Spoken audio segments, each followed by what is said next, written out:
Selamat pagi semuanya dari Medan. Kembali lagi dengan Fauzi. Kita pagi hari ini mengulas data penting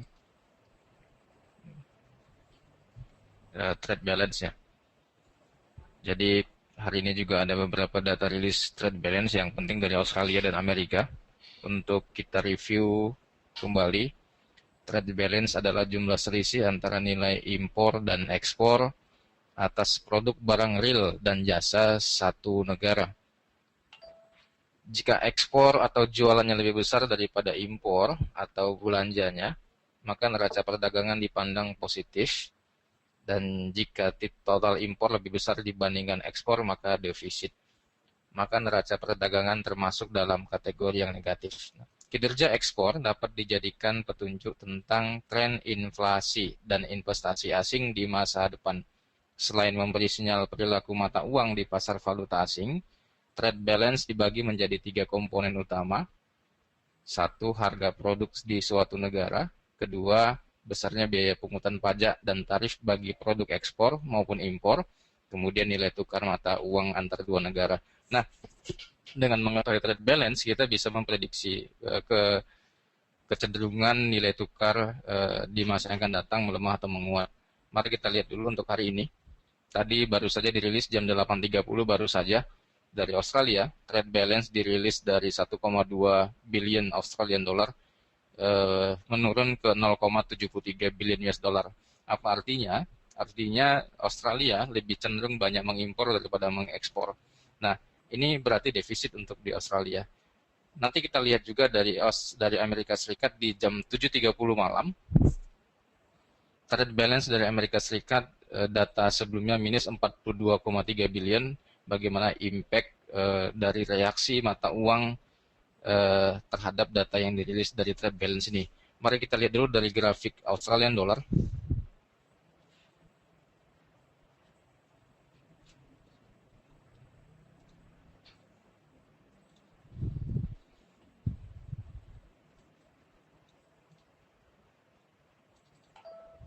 Nah, ini baru saja data dirilis dari Australian dollar. Market bereaksi kurang lebih sekitar 16 sampai 17 poin di 4 digit, 167 poin di 5 digit. Terjadi fluktuasi yang balance di sini dan terjadi equilibrium harga sampai detik ini, bereaksi dari data yang dirilis trade balance. Nanti jam 11.30 juga akan dirilis kembali laporan cash rate atau tingkat suku bunga yang berlaku untuk basis pokok perhitungan dari Bank Sentral Australia. Oleh karena itu, kita akan langsung melihat bagaimana korelasi yang terjadi antara trade balance dengan pergerakan mata uang di masa yang akan datang. Mari kita lihat dulu langsung dari Australia. Sejak 2011 Januari, gambar grafik yang warna biru ini pergerakan kurs mata uang Australian dollar, sedangkan yang hitam ini adalah gambaran dari trade balance Australia. Secara keseluruhan terlihat bahwasannya ada korelasi yang negatif antara pelemahan mata uang Aussie dengan meningkatnya trade balance. Ya, saya ulangi, terjadi peningkatan trade balance dengan pelemahan nilai tukar Aussie. Itu dimulai dari Juni 2013. Ya, dari sini. Mata uang Aussie dari 1,05 mengalami penurunan, pelemahan sampai ke 0,8 kurang lebih. Seketika itu juga pada saat itu trade balance bergerak ke arah yang positif di atas teritori di atas 1% ya. Peningkatan untuk trade balance. Sorry, di atas 1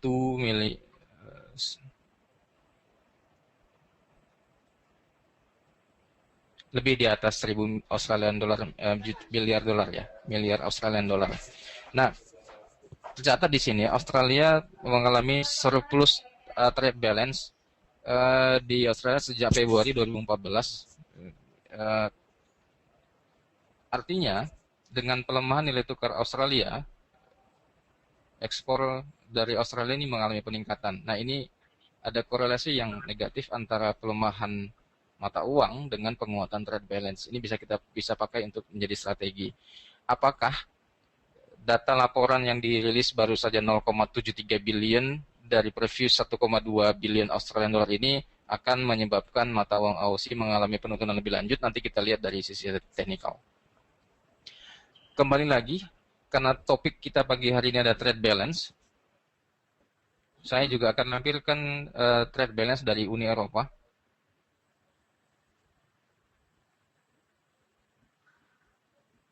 Ya, grafik yang warna hitam ini adalah perkembangan trade balance dari negara Uni Eropa secara keseluruhan, gabungan seluruh negara Uni Eropa. Penguatan mata uang euro sejak 9 bulan terakhir dari Juli 2012, dari Juli 2013, ya, setahun sebelumnya lagi dari Juli 2012 ini sudah ada fase up, kemudian sideways, kemudian dari 2013 Juli ini kenaikan kembali. Apakah di 1,36 ini market untuk mata uang euro mengalami flat? Saya kira kita bisa membacanya dari trade balance ya. Terlihat bahwasanya trade balance di euro ini sebelumnya dilaporkan negatif, kemudian untuk laporan di bulan Februari ada positif. Namun grafik yang warna hitam polanya ini mengalami decline ya, mengalami penurunan dari penguatan euro. Saya kira dikarenakan kompleksnya negara kesatuan Uni Eropa ini, tentu akan ada sedikit perbedaan antara beberapa negara Uni Eropa, sehingga sebagian negara barangkali menginginkan penguatan mata uang, namun sebagian negara lain tentunya akan ada konsekuensi pelemahan trade balance atau ekspornya lebih kecil dibandingkan impor. Oleh karena itu, saya melihat untuk euro untuk 1 bulan ke depan lebih kecenderungannya adalah sideways negatif, artinya biasanya negatif dari rentang 1.40 ke 1.35. Ya, jadi rekomendasi untuk euro nanti secara jelas kita lihat dari technical. Kemudian untuk Switzerland, mata uang Swiss, ya, diperhatikan dari pola pergerakan mata uang Swiss sejak 2012 bulan Juli, kemudian setahun kemudian 2013 bulan Juli sampai hari ini, tidak banyak fluktuasi yang volatile dari mata uang Swiss, sehingga rentang trade balance yang diukur dari penguatan dan pelemahan mata uang Swiss ini juga dikategorikan stabil ya, tidak begitu fluktuatif. Namun kita pahami bahwasanya basis negara Swiss ini adalah teknologi. Ya, jadi tingkat volume neraca perdagangan dunianya juga bisa kita katakan segmentasinya tidak banyak dibandingkan negara-negara lainnya. Untuk korelasi dengan penguatan euro, saya kira dari 2013 bulan Juli juga penguatan mata uang Swiss dari 0,95 sampai ke 0,88, market lebih kecenderungannya akan menyebabkan trade balance di Swiss ini mengalami pelemahan ya. Ini mengalami penurunan di saat penguatan Swiss. Jadi estimasi saya untuk mata uang Swiss ini akan terjadi memasuki area di 0,9 dan 0,92 untuk penguatan trade balance di Swiss franc ya, Switzerland. Baik, untuk selanjutnya kita lihat dari Inggris.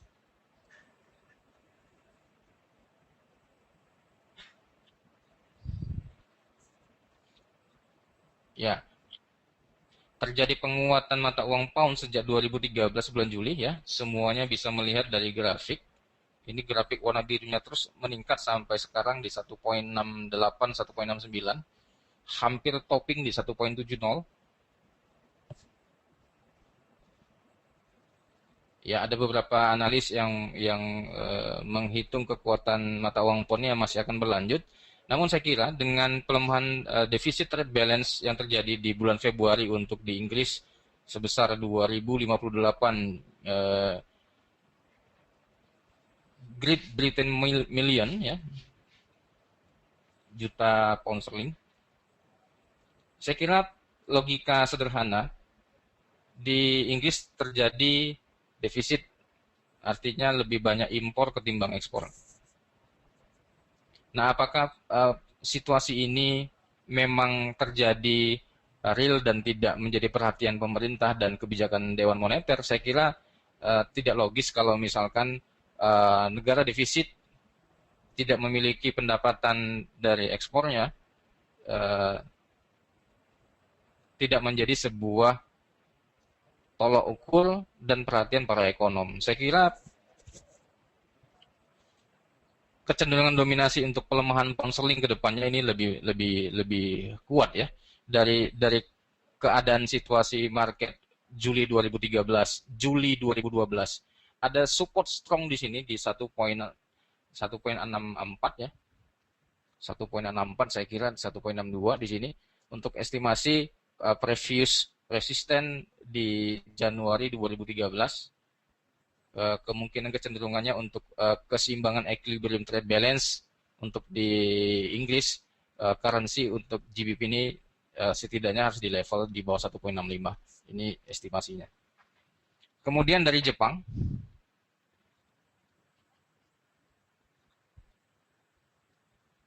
Januari 2013, kemudian sejak Juli 2013 juga di situ ada korelasi pergerakan dan volatilitas market mata uang yang sama. Terjadi pelemahan mata uang yen di sini dan penguatan trade balance yang terjadi. Ya, loncat. Namun situasi yang terjadi di Jepang antara stimulus kemudian pajak yang dinaikkan dari Shinzo Abe ini masih menjadi sebuah dilema untuk semua traders ya. Kenapa demikian? Manakala market mata uang yen sekarang sedang berada di 102 ya, di antara nilai netral 105 dan angka 100 ya. Trade balance-nya juga tidak begitu banyak perubahan di angka 1445,98 miliar yen. Artinya bagi seorang traders, situasi yang terjadi di Jepang dengan pelemahan mata uang yen ini sudah memberikan sebuah cash inflow untuk negara Jepang dari neraca ekspornya. Walaupun terlihat ada laporan defisit di bulan Maret 2014, namun dari Januari 2014 sampai di Maret ini ada kenaikan surplus untuk GDP yang sangat signifikan ya. Dari 76 kami kira sampai ke 95. Ini signifikansinya sangat luar biasa dari pelemahan yen. Nah, seandainya terjadi keseimbangan antara impor dari negara Jepang, saya kira juga ini logis yang terjadi di Jepang. Kebutuhan untuk raw material atau sumber daya bahan baku diperlukan untuk industri dan manufaktur. Oleh karena itu untuk penguatan mata uang yen, kami kira ini lebih cenderungannya akan masih berada di level rentang 102 dan 100. Jadi untuk mata uang yen masih kecenderungannya flat, namun secara overall long term ini masih akan membuat pelemahan mata uang yen dengan konsekuensi dan komitmen Shinzo Abe. Terakhir dari Amerika Serikat. Ya, formasi pola dari penguatan indeks dolar dengan defisit neraca anggaran, balance of trade dari Amerika ini ya mengalami angka yang positif, kemudian dolarnya memang positif, ya berbeda sekali dengan yang terjadi di data yang sebelumnya. Kenapa demikian? Saya kira ini adalah sebuah strategi penghitungan secara ekonometrik statik ya, ekonometrika. Cara menghitung trade balance ini banyak cara. Bahkan barangkali Amerika Serikat hanya memberikan sebuah tampilan yang membuat sedikit kita berbeda menganalisa negara lain. Baik Pak Dewi, barangkali sebelum lanjut ke analisa teknikal bisa kita diskusi lebih lanjut. Barangkali Pak Dewi ada komentar. Menarik sebetulnya lihat dari trade balance korelasi negatif itu terlihat di Australia. Manakala trade balance naik, kemudian tingkat eh, apa namanya kurs valuta asing atau currency juga turun. Berbeda dengan Amerika Serikat yang tetap negatif turun ya, positif korelasinya ya searah dengan penguatan maupun pelemahan. Namun kalau kita melihat ke Australia sendiri, mungkin nggak ini terpengaruh negatif juga untuk trade balance ya, bukan di pairs. Karena terlihat dari ekspor dari Australia kan kebanyakan dia ke China sebagai tujuan untuk ore atau mining ya. Sementara kemarin pembukaan negatif terlihat di manufaktur di bawah 50 angka indeks Pak. Memang ada kaitan dari data China yang sampai hari ini masih menjadi perhatian banyak pihak dan para ekonom dari volume lalu lintas perdagangan dua negara ini, Australia dengan China.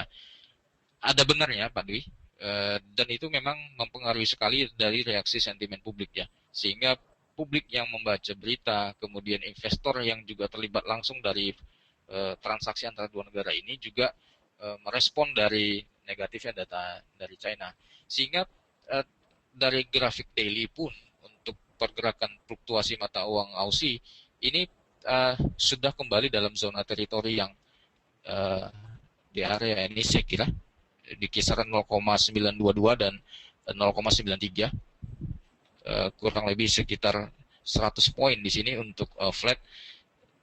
Kemudian kemarin data non farm payroll juga tidak menyebabkan tren baru yang terbentuk. Jadi saya kira untuk formasi range area ini masih bertahan di kisaran ini. Ya. Ya, dengan adanya laporan trade balance tadi, kita sudah dapat indikasi bahwasanya Australian dollar estimasinya ini akan melemah dengan uh, kita lihat dulu trade balance-nya ini baru saja di atas, ya ini rasio di atas 1000 juta Australian dollar ya. Ya, ini level 0, ini level negatif. Selama ini sebelum sebelum Mei atau Juni 2013, trade balance di Australia ini negatif Pak Dwi. Ya, baru ini dia di atas positif ya, surplus kita katakan masuk di Januari 2014 di atas 0 ya untuk Australian dollar. Pelemahan Australian dollar dengan naiknya trade balance. Saya kira dengan melemahnya data China, kemungkinan ekspektasi orang adalah ekspor dari Australianya yang melambat begitu. Nah, ini yang menjadi sebuah dilema bagi Australia dengan melemahkan mata uang. Tentunya strateginya adalah peningkatan ekspor. Namun dari importer dan apa namanya tingkat inflasi di dalam negeri ini bisa dikhawatirkan meningkat ya, dikarenakan ada pelemahan mata uang lokal untuk di Australianya. Nah, sehingga dari situasi yang ada di atas 0,95 kemarin ya, 0,9460 ini tidak melewati angka 95. Dan jika kita perhatikan dari situasi weekly, resisten strong di angka 0,96 ini menjadi batasan psikologis untuk mata uang Aussie bagi trader long term ya, untuk melihat swing marketnya di sini. Sorry. Ya, ini Pak Di. Jadi uh, yang terjadi setahun terakhir sejak Januari 2013, memang pelemahan mata uang Aussie ini meningkatkan trade balance. Kemudian ini menjadi apresiasi. Bahkan ada statement kita ingat waktu itu, masih belum cukup pelemahan mata uang sekarang. Bahkan di angka 0,96 dipandang Aussie ini masih terlalu overvalue ya terhadap neraca ekspor dan impor, sehingga koreksi sampai di 0,96 ini market kembali down, ya kembali turun, jatuh kembali, dan di sini ada tekanan, ada slope di sini antara 0,8850 sampai di 0,8650, hampir 100 poin. Di sini ada slope, market rebound kembali. Saya kira dari data yang ada, strategi yang harus kita pakai adalah memperhatikan angka rasio risk dan reward dari level running price sekarang sampai resisten di 0,96, kurang lebih ada 300 poin di sini untuk sebagai kajian risiko kita menempatkan strategi short untuk di Australia. Pak Dwi barangkali ada komentar? Ya, betul. Saya setuju dengan angka yang dikemukakan sekarang. Ada satu yang menarik sebetulnya dari Euro, Pak. Euro kemarin ada komentar dari Perdana Menteri Italia atau Prancis ya, yang menyatakan udah terlalu tinggi nih tingkat rate yang terjadi di Euro. Sementara ada bantahan lagi dari negara lain, yaitu dari Jerman, bahwa itu bukan urusan politik, itu urusan moneter. Jadi ada dua komentar dari dua negara dengan satu kepentingan, yaitu mata uang mereka. Nah ini sudah beberapa kali dibahas oleh beberapa pengamat, bahkan dari IMF sendiri, bahwa mata uang terlalu tinggi, mata uang terlalu tinggi. Sementara kita tahu bahwa mata uang ini tidak serta-merta bisa dikendalikan, euro ya, khusus euro tidak bisa dikendalikan dengan satu tindakan moneter secara cepat. Berbeda dengan Jepang maupun negara lainnya. Nah ini saya kira ada sisi pembelajaran dari kita bahwa kebijakan tentang mata uang ini sendiri bukan suatu tujuan. Yang suatu tujuan adalah fundamental ekonomi setiap negara. Tapi kalau mata uang itu hanya merupakan alat untuk mengendalikan tujuan. Demikian Pak Puji, saya kira seperti itu. Silahkan lanjut Pak. Ya, memang masalah pelemahan mata uang dan penguatan mata uang ini, kita memang diajarkan untuk sebagai konsumtif ya. Jadi uang itu dipakai sebagai alat untuk sebagai konsumtif, sehingga main pointnya memang disengaja kita sekarang ini tolak ukurnya sebuah negara di saat tingkat pengangguran atau tenaga kerjanya bagus, tingkat penganggurannya rendah, berarti ada kemampuan bisnis, pengusaha, kemudian industri, apa saja namanya, memberikan sebuah lapangan pekerjaan kepada masyarakat. Nah ini dipandang positif karena sentimen publik ini akan tercipta sebagai kondusif, dikarenakan publik punya income dari pekerjaan yang mereka miliki. Namun rotasi yang terjadi adalah publik akan terus terlena dengan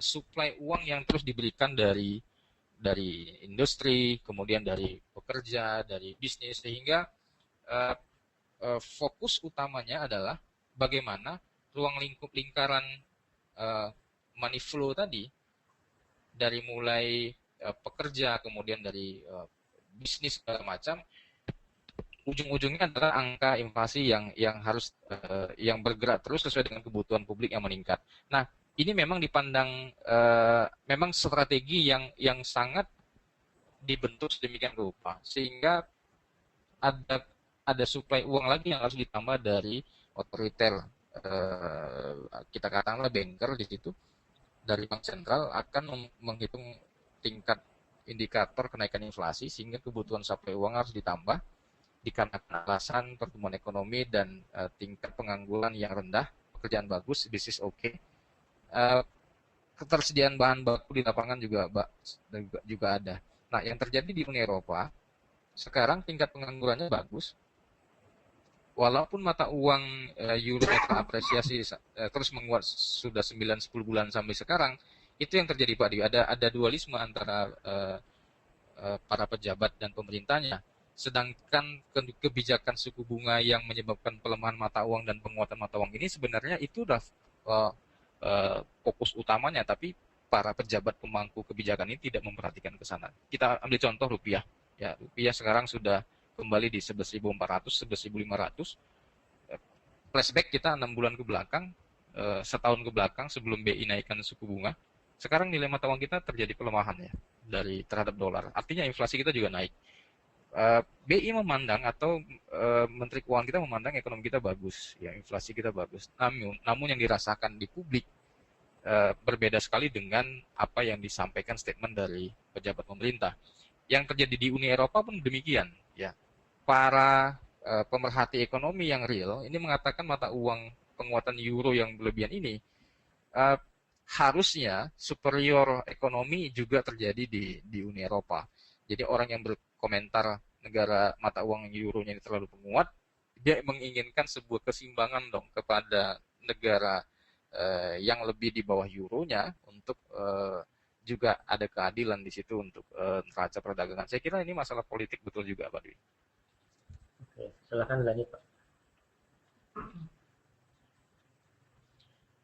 Saya kira tadi sudah kita jelasin untuk mata uang Aussie, strateginya adalah masih long term on short, tapi ada skenario risiko 300 poin di sini. Sorry, ya 300 poin kurang lebih 3.000 dolar untuk satu lot. Oleh karena itu untuk strategi jangka pendek kita bisa menggunakan time frame di 4 jam. Swing low yang sampai terjadi di sini. Ya, kita akan ukur menggunakan Fibonacci.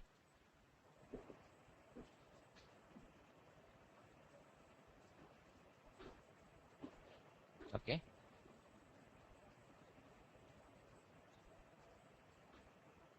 Ya. Nah, sudah dapat level rasionya ini, Pak Dwi. Saya kira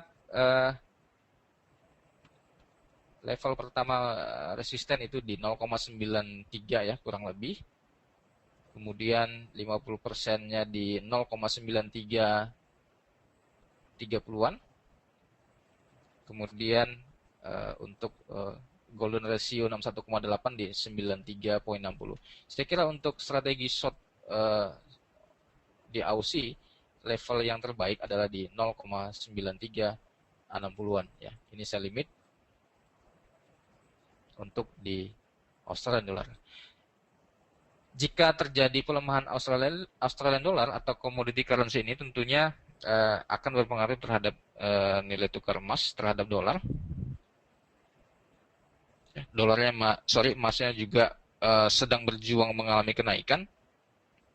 Apakah ini nanti membentuk pola W untuk emas ya? Saya kira kita tunggu dulu data dari Amerika Serikat nanti malam untuk trade balance dan cash rate dari Australia di jam 11.30.